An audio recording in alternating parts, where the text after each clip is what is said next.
So hello everybody, and welcome to this webinar on how security tokens are transforming custody.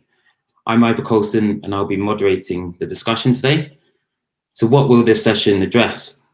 The discussion is around financial securities specifically, and it will cover various topic areas, including what custody means in the traditional world and how that compares to the security token world. We'll touch on what custodians, issuers, and investors need for custody in the tokenized era. We'll of course talk about what the benefit is in bringing this over to the blockchain. Does it even make things easier? And how digital identity plays a key role in this infrastructure. Lastly, we hope you leave the webinar with knowledge and concrete steps on how you can use this new technology. Let's get to meeting our awesome panelists. So to kick things off, I'll let them introduce themselves and then we can get to the meat of the session. So we have a lot to talk about. Who wants to kick off with their introduction? So Philippe, you want to go ahead? I would have said Emily, but okay, I can go ahead. Gentlemen. So my name is Philippe Van Eck. I'm working at Tokeny Solutions, where I'm responsible for operations and for product development with Tokeny since 3.5 years now. And actually, my previous lives were much more on the traditional financial infrastructure side, as I've been working for quite a number of years with Clearstream Banking in Luxembourg, then with the Central Bank of Luxembourg, as well as with a subsidiary of the London Stock Exchange. Hello, I'm Émilie Rieux-Perroux. I'm head of innovation at Euronext, which is a pan-European market infrastructure group with activities spanning from listing, trading to post-trading. And I've been working on blockchain extensively, obviously as part of my role. And at Euronext, we've notably invested in Tokeny previously and in another blockchain company. And very, very glad to be here today. Good morning, everybody. My name is Pierre Davout. I work at Euronext and I run our central securities depository business. We operate CSDs in 4 markets and our business represents 6 trillion euros of assets under custody. And I'm also a non-executive director in Tokeny, in which Euronext has invested a couple of years ago. Great, thanks a lot, guys. So that's the introduction sorted. Let's get straight to the discussion. Now, if you've been in the security token industry for a while, you've almost certainly heard this question before, but so everyone's on the same page. Philippe, perhaps you want to answer. What are the differences between security tokens and cryptocurrencies? Well, I think there are various classifications. Sometimes we hear about utility tokens, cryptocurrencies, and security tokens. We're probably not going to go into the details of the differences between these various types, but as we focus today on the custody of security tokens in particular, maybe to highlight quite important differences between the custody that we've seen developing over the last few months and years for cryptocurrencies and the one from security tokens is that in the case of cryptocurrencies, we are facing an instrument which is fully decentralized. There is not as such an issuer of a cryptocurrency. It is the network and its miners, which is basically creating the cryptocurrencies, the new ones on the network. They are generally held by investors or by holders into a wallet, which could be a wallet that they self-custody, if you can say so, which means that they keep the private key that allows access to the wallet by themselves or by custodial wallets. So in general, and we've seen some examples in the press, if you lose your private key, you lose access to your Bitcoin or your Ethers, and you cannot recover them, and you lose fortunes in some cases. In the case of security tokens, actually, well, looks obvious, but the very first and big difference is that security tokens are securities or representation of securities. So, which means that what we see in terms of regulations is that more and more we see governments or regulators confirming that securities laws are applying to security tokens. So basically issuing a debt instrument under a certain framework on the blockchain as such would be in a lot of countries considered as issuing a debt instrument in another infrastructures, and the same regulations or constraints would apply. And the second obvious point is that it is not like cryptocurrencies, something which is fully decentralized. It is issued on an infrastructure, the blockchain, which is decentralized by nature. But as such, it is a centrally issued instrument. There is an issuer behind it. This issuer is liable to his investors. He has responsibilities towards them. As an issuer responsible for the issuance of his security tokens, is liable towards the authorities and the regulators, making sure that he allows investors who are complying with, for instance, KYC and AML rules to invest in his tokens. And he needs to be able also to keep a certain level of control on those tokens. For instance, he needs to be able during the life of this security token to apply corporate events that could occur. You could have dividend payments, choice dividends, you could have splits of your security tokens. So he needs to keep the tools in his hand in order to influence the security token, keep it under control, and be able to apply to it any event that would happen during its life.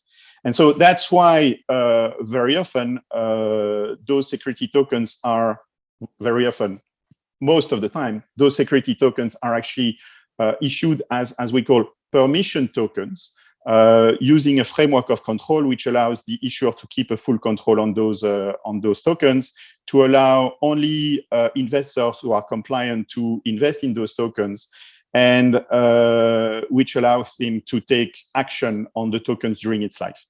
So these would be, for the sake of this session, the main differences I would highlight between the two.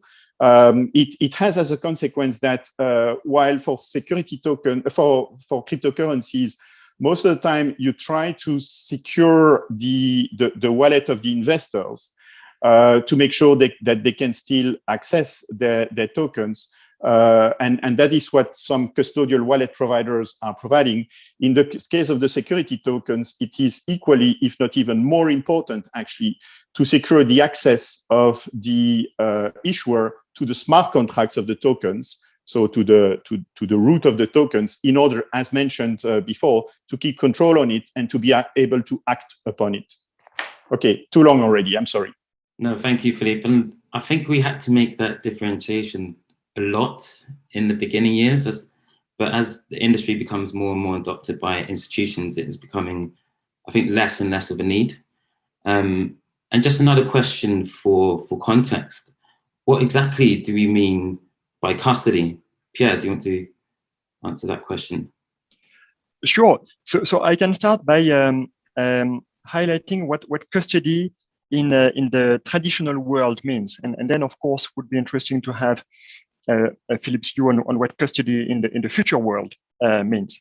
But in the current world, or in mainstream markets, financial securities are basically electronic records in ledgers maintained by financial institutions on behalf of their clients. So for instance, at Euronext, we maintain records in our ledgers for financial institutions for 6 trillion euros of assets. And then these institutions themselves maintain records for their own clients, and so on and so forth. So that's the basic custody function, opening and maintaining accounts for clients in which you record on behalf of the clients financial securities as a book entry record. The next point I would like to share is that, of course, it's a complex activity, because on the one hand, as Philippe very well explained, you have issuers of financial securities, and issuers generally want to have one single point of entry where they can issue their securities. And therefore, there is, from an issuer perspective, the need to have one provider that allows them to access to the capital markets and keep the primary register of securities. But on the other hand, you have investors that invest in many different markets and many different types of securities, especially institutional investors.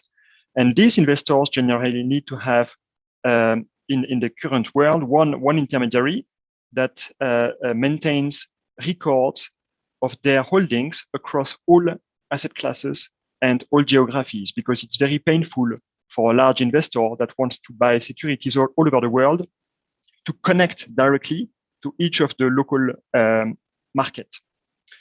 And therefore, you have a quite complex chain of custody between the issuer on the one hand and the investors on the other hand. And this chain generally comprises what we call a CSD, a central securities depository, that is the primary register appointed by the issuer. And then you have a number of custody providers that we call sometimes sub-custodians, global custodians, and so on and so forth. So you can think about mainstream custody as a chain of ledgers maintained by a series of financial institutions, financial intermediaries between the issuer and the investor. And that chain, of course, has to reconcile. Otherwise, there will be issues. So you have a number of ledgers that are connected technically through Swift infrastructure, for instance, that reconcile day after day, and that allow both investors and issuers to have the record of the securities they have issued or the securities they own in the appropriate place. Of course, in general, custody providers do not only provide this basic functionality of maintaining accounts and records on accounts, they also provide added value services, such as managing corporate actions that affect the life of the securities, such as delivering tax reporting on securities they maintain on behalf of clients, such as extending credit to clients when clients want to trade on securities and face liquidity needs, and so on and so forth. So over time, the custody industry as a whole has accumulated a broad range of service offering, but the fundamental layer is really about maintaining accounts in which you record electronically financial securities. The last point I would like to make, and I think it's quite important, is that there is this technology view, but there is also a legal view that in that long chain of accounts, in general, there is one account which is relevant from a legal ownership perspective, because when you're an investor, you own a security, and the proof of ownership of that security is linked to the fact that you have a record in one account maintained by one very specific financial institution. And the account which is relevant for ownership rights, it varies from jurisdiction to jurisdiction. So in France, for instance, the relevant account is the account that the investor has with its custodian. In some other markets, the relevant account is the account maintained by the Central Securities Depository. So there are a wide variety of legal regimes that frame how ownership rights on financial securities are structured, and which is on top of this kind of technological connection of ledgers maintained by a set of financial institutions. So I think that's in synthesis how modern custody works today. And as you can appreciate, it's a quite complex setup, and therefore the idea to use the DLT technology to simplify this long chain of reconciliation and to share the cost associated to maintaining this chain is at the heart of what the technology can potentially provide. But I'll stop there and let maybe Philippe react. Well, if I may just, on this traditional model, if I may just add one thing to what you explained. You started by explaining that it is generally about maintaining digital or electronic records of positions. Well, I understand that is the case in the very sophisticated and public markets in which Euronext operates. But if you change view or angle of view a little bit, and you look at markets like privately issued securities, private debt, alternative investments, If you look even at UCITS, UCITS is a bit more automated. What we've seen in the contacts we had with a number of asset managers is that it's not always electronic records. Or for those types of securities, the electronic record might still sometime be an Excel spreadsheet with some reporting being sent to investors on a quarterly basis via a paper courier. So while I understand that you are on the sophisticated end of the value chain, and I fully agree with you, there are other parts of the market where first, you do not have the same level of digitalization. And secondly, you still have a lot of fragmentation. Even if you look at the UCITS instruments, which are not transferable securities and which are generally, well, there are some exceptions, but issued with a transfer agent maintaining a register, they are already relatively sophisticated and they are on SWIFT and so on, but the market is still very fragmented. You do not have a single infrastructure on which this kind of securities can be exchanged. Okay, great. I think the context is now set, and we now know that we're talking about security tokens. Hopefully, we know what they are, and also we know what we're talking about when we talk about custody. So, how does custody look when we compare its use in the traditional world with its use with security tokens? Well, if I may take this one. Yeah, go ahead. Well, first we need to take some assumptions, I think, and obviously I will take the assumptions that we've taken at Tokeny Solutions to develop our own model. We have decided actually to support the issuance of security tokens on generally global blockchain infrastructure like Ethereum, or more recently Polygon, which is bringing a number of advantages. As mentioned before, we believe that security tokens which are issued on those blockchain, even if they are public, need to be permission tokens for the reasons I explained before. We link actually the ownership of those security tokens for investors to digital identities that we deploy on their behalf, and the issuance of the security is done by what we call a token initiator, which can be the issuer himself, or it could be an agent or an entity which is acting on his behalf and supporting the issuance of his security tokens. And this entity, Pierre, could very well in the future be a CSD, for instance. What we see if we apply this kind of model is that, as mentioned before, the token initiator would keep full control on the smart contracts of the security token. But as it exists in the current model, he might not be willing to do everything in terms of corporate actions, management, or KYC, and so on. And he might want to delegate to certain agents certain functions which are available through the smart contracts. So this kind of flexibility and making sure that the issuance and administrating functions related to security tokens are distributed among several responsible entities are possible. The smart contracts that are deployed, actually, they provide permissioning, which, as I explained before, which means that at the end of the day, they will be held only by counterparties which are eligible to hold this type of security, depending on their characteristics, depending on the fact that they would be authorized or not by the issuer or the token initiator to hold these securities.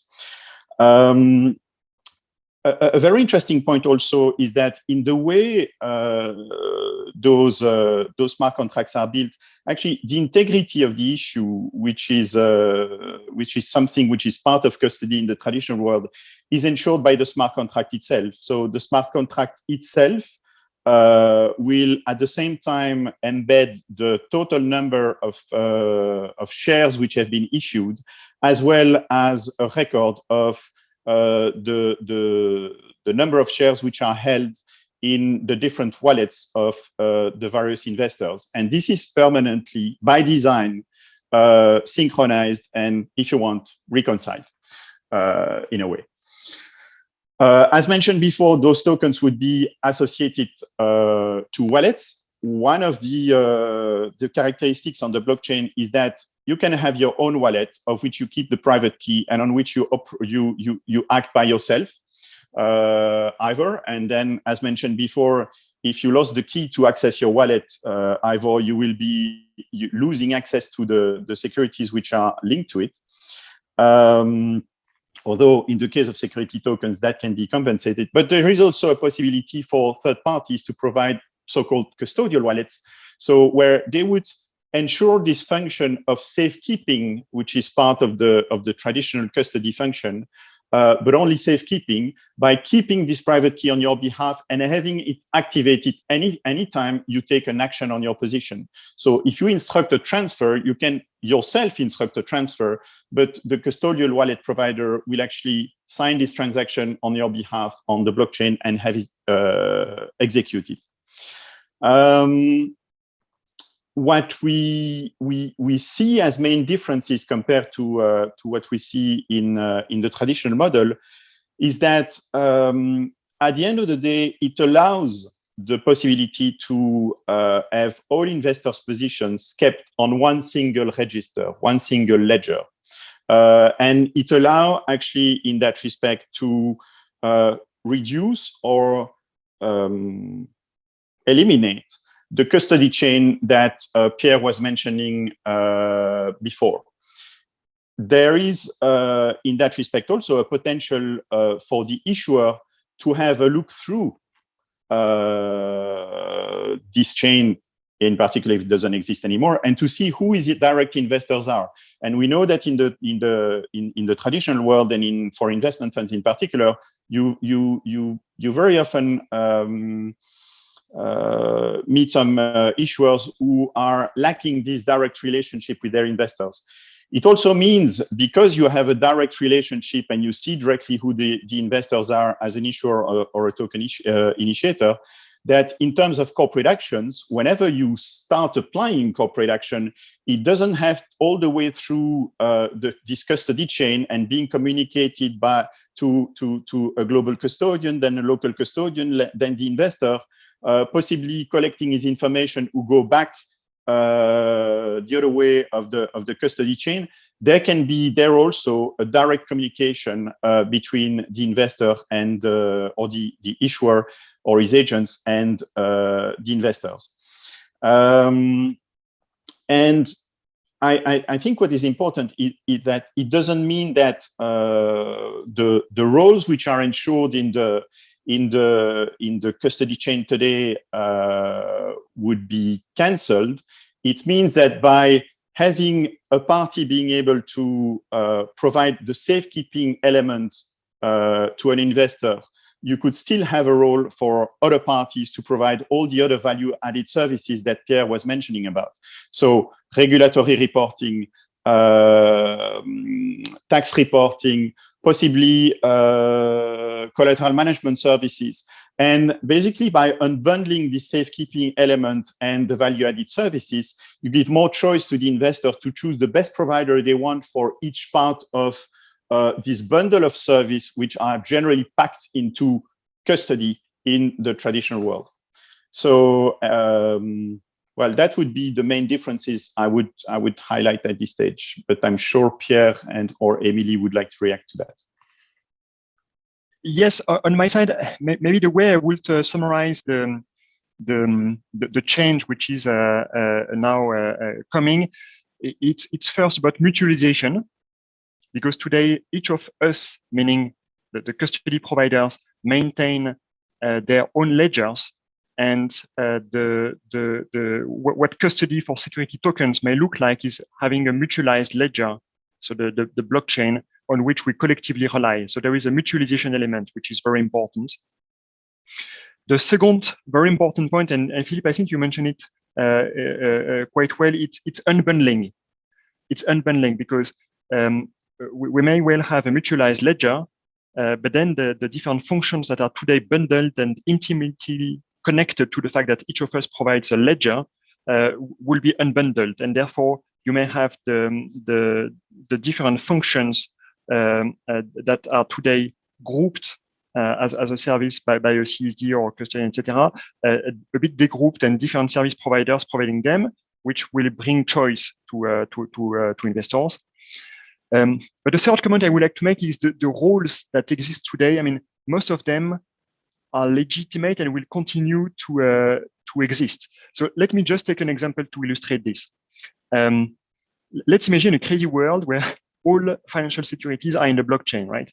There will probably not be in one single blockchain. There will be a couple of different public infrastructure or public blockchains on which these securities will be recorded. So if you are a large institution investor, you will still need to have someone aggregating your holdings across the different blockchains, even in a world where everything is in the blockchains. So this function of being an aggregator of your holdings across different markets or different infrastructures, which is the fundamental role of a global custodian, I don't believe this will disappear because the need will remain the same, right?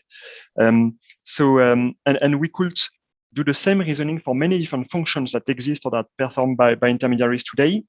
A good part of the processes and the activities may well be shared in a common infrastructure, but there will still be a number of key functions that will remain relevant, either for issuers, you mentioned the token initiator, Philippe, or for investors, especially this aggregation function, and therefore the challenge for the industry as a whole, the new players and also the incumbent players, is to find the right path towards this unbundling so that we benefit from mutualization, but we are still capable of delivering these key fundamental roles to the market, which are essential for the well functioning of the market.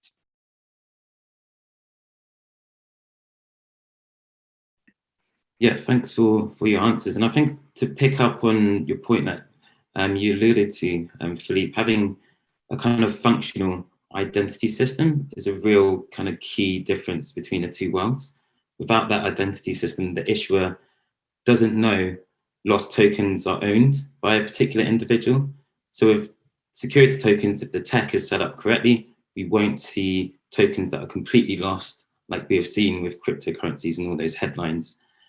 They can all be recovered through this identity system. Yes, and that's a point I was going to make at a later stage. But indeed, when I mentioned earlier that we are deploying digital identities for investors, but also for issuers, token initiators, and their agents, it is because when you qualify an investor for holding a token, for holding a security token, you qualify a person or an institutional. You do not qualify a wallet. And so they can have several wallets in which they hold different type of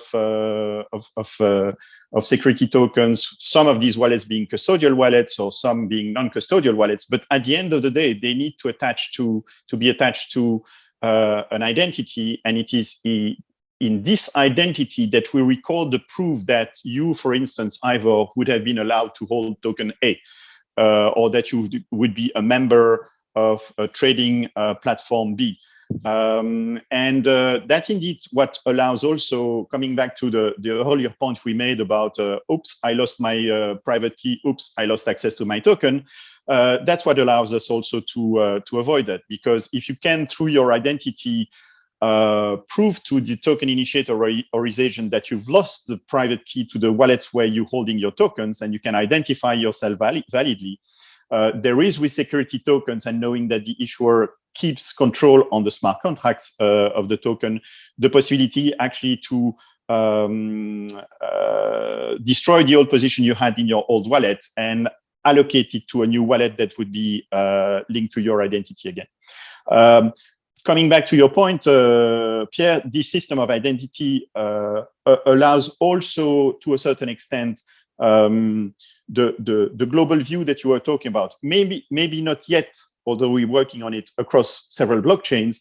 But if I have some of my security tokens held in a wallet which is provided by Bank of New York, for instance, and some others in a self-custody wallet that I have, and a third one by in a wallet that would be provided by a CSD of the Euronext group, for instance, actually, if they are all linked to my identity, I can have a global view of my different holdings. So that's also a way in that respect to mutualize.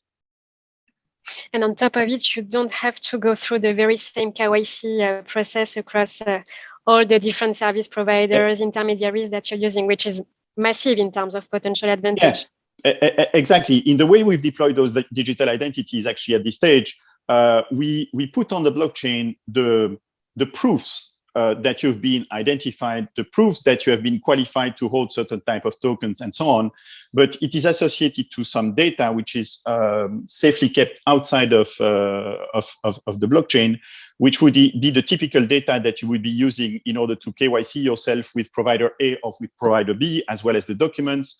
And basically, the idea is that once you have your identity and you have a set of data and documents attached to it, next time you need to qualify to become a member of a platform or to qualify for a certain token, instead of going through the nitty-gritties of providing again information and again document, you just connect the counterparty who has the duty to qualify you, to KYC you, to your identity, and he has access to your data. And you as an investor, it makes your life easier.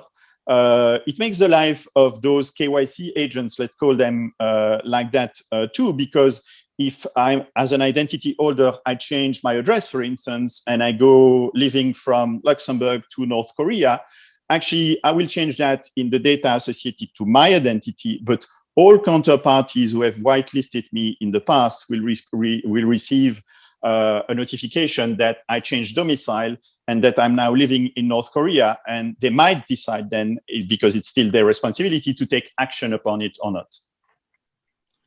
Yeah, thank you. And I think there's just so much cost-saving potential there, and that's pretty well documented, actually.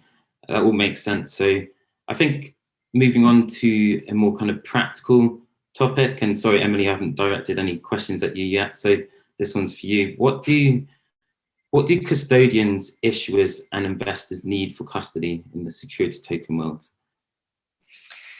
Well, I think we started to respond to the question already in a way to the previous contributions, but indeed at the very end of the day, I'm not sure whether fundamentally the need of end clients and intermediaries substantially differ from the needs they have on non-tokenized, so to speak, securities. So really at the very, very most basic, what we can expect from any type of custody, whether for tokenized assets or not, it's security, it's accessibility, and it's the comfort to know that, well, your assets, your register is maintained in good condition. Now, that being said, and we already covered it in a way, but what issuers, investors, custodians need, I think, and especially for security tokens, is modularity. We all understood that, well, some end clients are really willing to leverage a distributed ledger in order to gain more control over their issuance on one hand, their corporate action processing, their holding. And so in a way, what a custody solution can offer is a type of, is similarly to a physical vault, the ability for end clients to retain control, although with potentially additional risks over their custody. And on the issuer side, the possibility to control directly their issuance and the lifecycle management of their securities. Now, there are other types of clients who may be less willing to control this and more willing to delegate and to trade off control versus additional risks, less administration burden, etc. And hence, in this security token world, there is also value in having solutions that empower intermediaries in order to develop services for those end clients. And so I think what we really need at the very end of the day is a toolbox enabling modularly to address these different needs. And Philippe discussed about it. This is precisely what Tokeny is offering. And as mentioned by Pierre as well, on top of these very core services, of course, it's critical to ensure that either in a bundled or in a non-bundled way, issuers, investors also have access to critical adjacent services such as tax reporting, such as access to shareholder registry, this type of things. Yeah. Yes, great. I think this session's whizzed past, actually. We've got 4 minutes left of the panelist session. I think we'll go a little bit over because there are a few other kind of topics to talk about as well. So what's the kind of whole point of bringing this over to the blockchain? Does it even make things easier? I think we've touched on a few things, particularly with identity and KYC and that whole process, but are there any other aspects where the blockchain actually improves a lot of processes? Shall I take it? Open-ended. I'll start then. Well, I think we already highlighted a number of benefits in terms of unbundling, in terms of modularity, as Emily said, in terms of not mutualization of KYC, but mutualization and giving the control over the data to be provided for KYCing, for instance, to the investors, in terms of bringing back some control also to the issuer. I think that there is a question of timing in terms of leverage those benefits for different type of markets and different type of securities. So if we look, for instance, let's say at privately issued securities, alternative investment funds, real estate funds, where we've seen some demand, some private equity, and so on. What we see in general is that the issuance and the administration of those type of instruments are still very manual.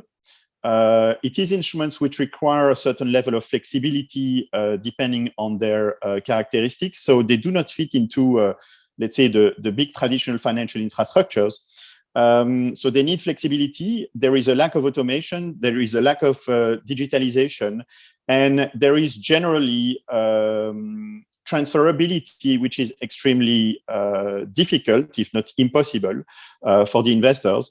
And as a consequence of all of this, also a kind of illiquidity premium. If I want to exit my investment at some point, it is generally complicated to find a counterpart and to have this trade executed, and without selling at an extremely important discount, if I can even sell. So I believe that just in terms of digitalizing and automating these kind of markets and bringing them on an infrastructure, those type of markets would be very suitable and could get immediate benefits out of it. If we look at a kind of intermediary market like the UCITS market, which is already much more retail oriented, and which to a certain extent is generally already relatively automated, although you still have transfer agents saying that they receive most of their orders by fax, and that the processing of transfers is just a nightmare. It is still a very fragmented world. So there might be less benefits in terms of automation, but there could be some benefits in terms of deploying those on a global ledger. And then you have the case of public markets, where if blockchain is leveraged there, which in my opinion there is no doubt, it might take some more time. First of all, because it is more heavily regulated, and regulations need to adapt in order to support this kind of infrastructure. And we've seen in the package that has been prepared by the Commission, so MiCA, but in particular the pilot regime for market infrastructure, that they are going into that direction. So it will take some time, but regulation is probably going to evolve positively in that respect. But even in those markets, to a certain extent, there is still fragmentation. If you look at Europe and at CSDs, and Pierre is better placed than me to talk about it, but there has been some kind of reduction of the fragmentation between CSDs by the implementation of Target 2 securities at quite a heavy cost, actually. But when you want to go for different markets like holding Japanese, American, or other types of securities from other markets, it's on completely different infrastructure, and you need to go through this custody chain that Pierre was mentioning before, and going to your custodian, then who would go to a global custodian, who might go to an ICSD, and so on. So even there in the future, there might be a real benefit in terms of reducing or eliminating this fragmentation of the markets. If I may jump in, I think there are in reality two angles for the use of this technology in the security space. So the first angle is about what I would call a process transformation. I mean, it may sound a bit boring, but it's really interesting, because we have quite sophisticated chains of custody, but each player in the chain has optimized its platforms on a standalone basis. On top of that, there have been some standardization effort, and the result is a bit messy, to be frank. So there is a whole promise of optimizing the way we process mainstream markets by moving part of the process to this mutualized layer, which is the blockchain. So that's one area of interest for us. But the other area is probably the most exciting one, and it's the one to which Philippe referred as the first point, which is, if we look at our fundamental missions as a financial industry, our role is to help issuers raise money with investors, and to help investors investing their money in the right market. So we are there to support issuers and investors, and using that technology to unlock investment opportunities or unlock fundraising opportunities from an investor or an issuer perspective is probably the most exciting mission we can take.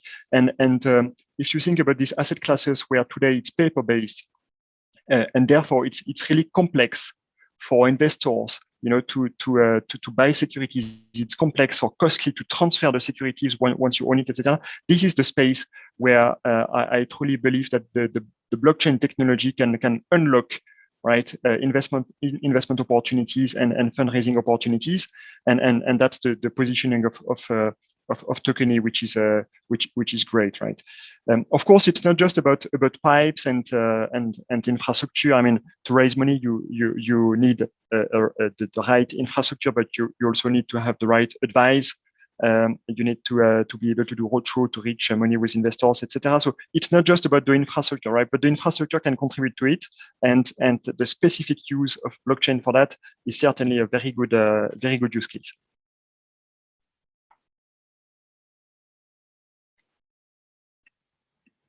And Emily, would you like to add anything on, or Philippe, or should we go well, straight I don't know if to the Emily Q&A? wants to add something, but just to jump on what Pierre said, it is indeed not about pipes and let's say back office infrastructure, if we can call it like that.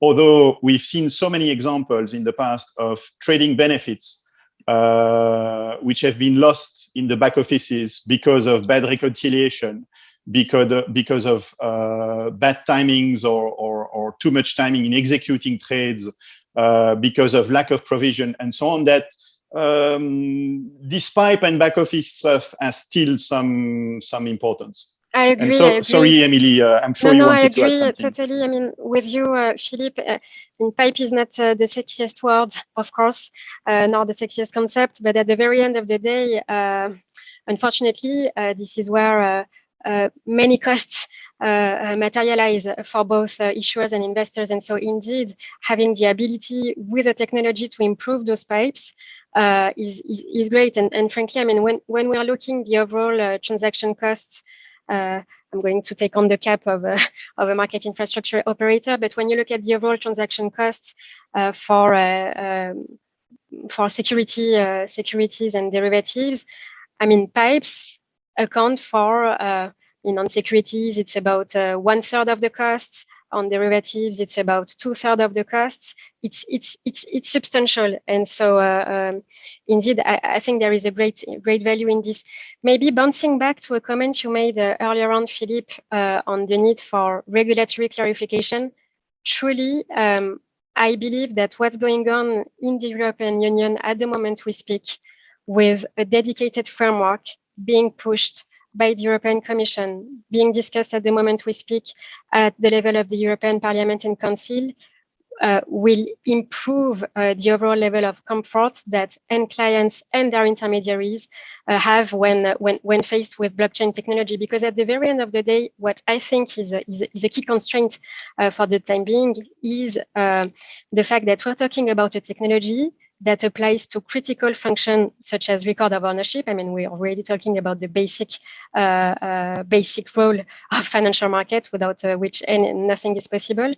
And having the ability to recognize with certainty that with a blockchain, transfer of ownerships, recording of ownerships can be considered as legally binding, this will change the environment, that's for sure. And this is something about, techs that are going to be implemented not in 10 years' time. We're talking about techs that are going to be implemented as from 2023. So material improvements, if I may, to be expected in Europe on this layer.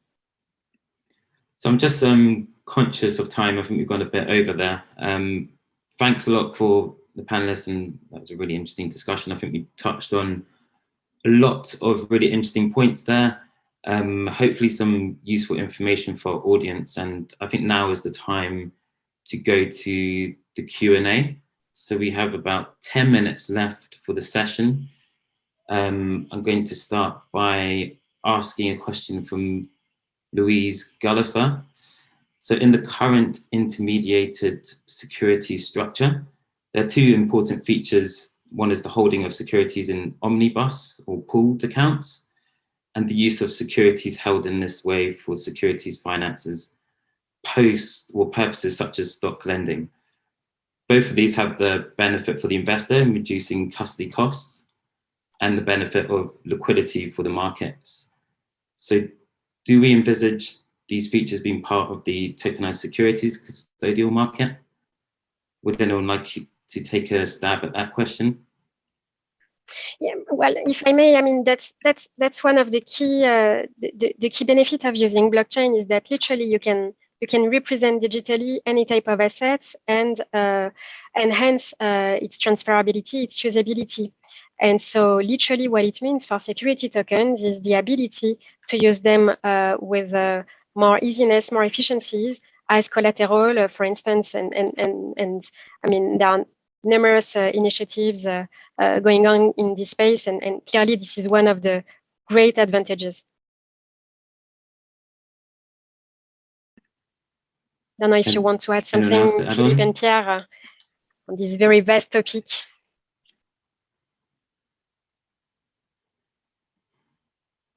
Okay, I think we'll go to the next question from attendee that is anonymous. So how would you address the problem of registration and deregistration of securities in the name of the shareholder before and after they're traded? So in the typical traditional world, there's a T+2 settlement, including deregistration, but in security tokens, that would be the instant. So quite a specific question there. Do we want to kind of provide some input in that respect? Well, again, I think it would very much depends on how the model would be implemented. But at least in the model we've implemented in Tokeny, basically securities are held through wallet, and those wallets are linked to the identity of the investor. So, which means that it is registered, and whenever there is a transfer of a security resulting from a trade or resulting from a transfer for whatever other reason, it can be done because these are permission tokens only to an investor who is eligible for this token, who has also an identity, and a wallet at least associated to it. So there is not as such a re-registration process that would be needed in that respect, if I understand the question well. And that's the whole benefit of using those on-chain identities that we were mentioning before.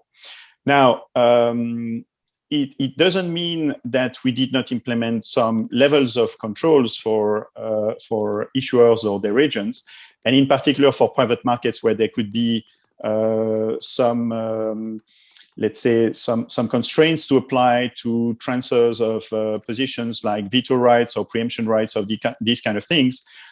We can allow, actually, when a token is launched, to configure it, allowing simple transfers between whitelisted counterparties, which would be the most common case. But we can also have it configured in such a way that transfers are conditional to the approval for their execution, to the approval by the issuer or by his agent who is in charge of those kind of duties. And in that case, you would still, from your identity and your wallet, either be able to instruct a transfer of a position to Emily's identity and wallet, but it would be it would have to be approved by the issuer or his agent before it is effectively executed on the blockchain. So again, like Emily earlier was mentioning modularity in the way an investor wants to operate, there is also very much flexibility on the way you can configure your security tokens, and you can allow their transfer to be more fluid or requiring more control.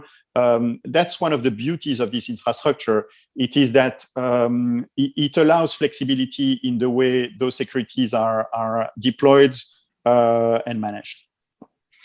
If I may jump in on the, because the question was also including the reference to the T+2. So as you know, in the current, mainstream financial markets, the standard is to settle T+2 after the trade. I think we should not be naive about the link between blockchain technology and the move from T+2 to T+0 or even instant settlement. Yes, the technology allows probably to do a real-time settlement, like the current technology we have in place in many market infrastructure allows to do it, right? Yes, it may be very relevant for some markets to move to instant settlement, but the decision on the right settlement cycle is not just a technological question, it's also a market structure question. So on markets where you have clearing, for instance, and netting, right? There is a fundamental difference between doing real-time settlement and doing end-of-day settlement, because if you do end-of-day settlement, you can benefit from the 95, 96, 98% of netting that the clearinghouse will bring, right? So I just want to highlight that, yes, the technology allows to do real-time settlement, but it may only be relevant for some markets, and for other markets, some delays in the settlement cycle may be more optimal from a market perspective than doing the real-time settlement. And your comment, Pierre, if I may, is actually linking back to the previous question we had about the timing for different type of instruments and different type of markets to leverage this technology and the benefits they could get from it. And I guess you were much more alluding to very liquid and very public markets and the way they are settling today, which is probably, it will probably happen at some point, but it's probably not the very first target that would be reasonable in terms of leveraging this blockchain technology. I'm seeing a lot of questions, and I don't think we're going to get to them all, as we only have about 4 minutes left. So if they remain unanswered, please send them to contact@tokeny.com or tweet us at Tokeny Solutions if we don't get to your question. I'm going to try and fire through as many as possible. So can the issuer block a security token transfer from one of his investors to another if the new investor is not registered with on-chain ID? That's a question from another anonymous. Actually, he would not even have to take action. If that's the essence of this permission token protocol, it is that in order to be able to hold or transact in a security token, you need to fulfill the characteristics which have been defined by the issuer, either for regulatory reason or for whatever other reasons. You have some fund share classes which are intended only to certain type of investors. And so if you do not comply with those characteristics and you have not been whitelisted, you wouldn't have the evidence in your on-chain ID that you are eligible to hold that token. And the protocol itself would not allow a transfer of position to your wallet or your identity. So this is the kind of embedded controls that those smart contracts supporting the token issuance can bring indeed.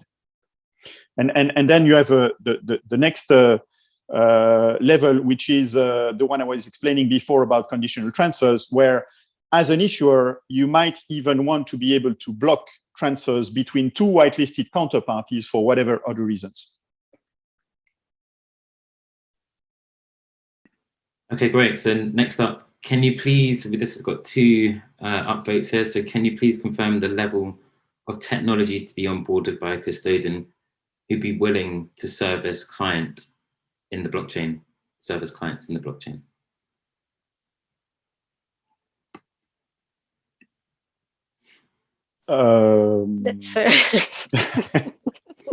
That's a broad question. Nuanced. That's a very broad question indeed. Maybe if I may, I mean, it really depends on the